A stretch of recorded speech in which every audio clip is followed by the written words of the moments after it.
Hey guys, good afternoon. This is Rem and welcome to another edition of Bluetooth Speaker Bass Test.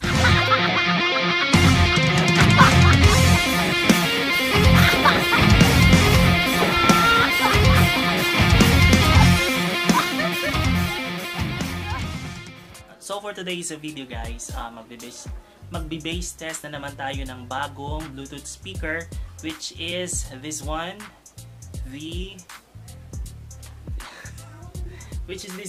Awei Y333. So nabili ko siya sa halagang 899 pesos lang sa Shopee noong 10.10 sale nila. So ayun. So if you want to check out the store kung saan ko to binili, just see the link in the description below mga quiz. Pero bago tayo magpatuloy guys, basahin muna natin yung basic specification niya. So babasahin ko lang kasi hindi makikita sa camera kasi napakaliit. So ayun, babasahin ko na lang. So Bluetooth version is 5.0. Yung play mode, Bluetooth auxiliary, TF card, UDESC. And then for the battery capacity, 1800 mAh, 3.7 volts. Passive bass 50 mm, working time 3.5 hours. If full volume, charging time about 3 hours. And then for the Bluetooth transmission distance is 10 meters. So ayun lang yung mga basic specification ni Awei Y333. Ayun, so proceed na tayo sa bass test, yung inaabangan ko kung pasado ba siya sa panlasa natin. Alright! But before anything else, don't forget to subscribe and also hit the notification bell button para updated ka sa mga future uploads natin mga quiz.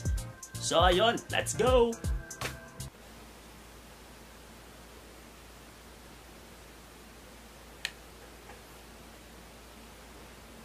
Power off.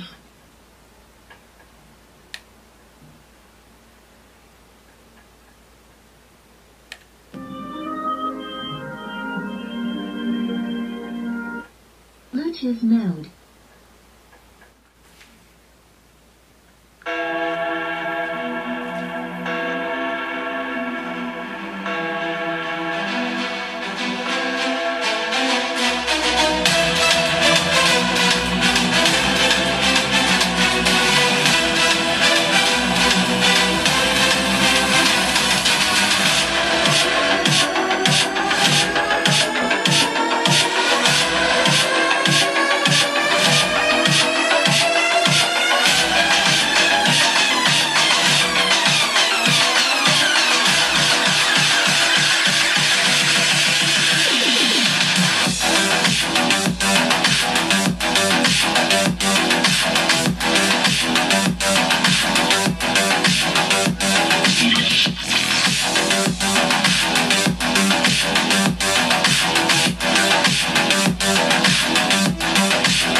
So that is the Awei Y333 mga kuys. So I hope na nagustuhan nyo yung video na to, yung bass test na to, and please don't forget to subscribe and also hit the notification bell button para updated ka sa mga future uploads natin.